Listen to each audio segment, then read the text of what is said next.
Рухнан жақсылардың нұрын саулаған, жанымды мейірімі құрсаулаған, жайсаң өлке жайдары Қазақстан, шуақ шашқан сәулелі күнсің маған, нұрына шомылдырып алтын күннің, республикам ертеңге талпындырдың, өзінен шабыт алып ақын қиял, шалықтап кең далада шалқып жүрмін.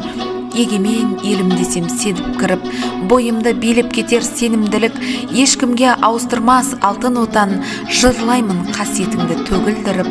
Жақсылар жанын қиды қасіретпен, алаштың ерлері бар асыл өткен, арманым болмас еді-ау туған елім, гүл жайнап қазақ болып тасып өтсем. Өр елім, маңдайыңнан жарық көрдім, бабалар өнегесін алып келдім, ескерткіш елім үшін орнатпасам, мына жалған өмірге неғып келдім.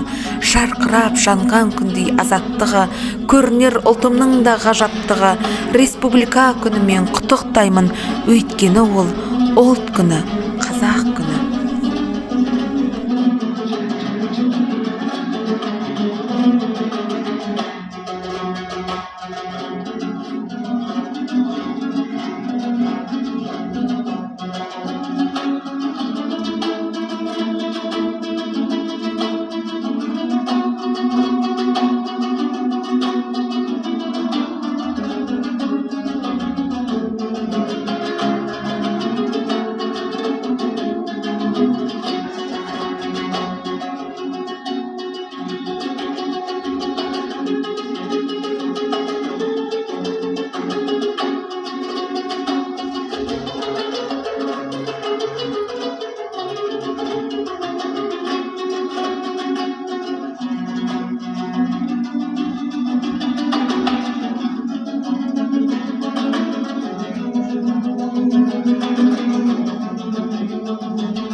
Қайырлы күн Шымкент қаласының тұрғындары.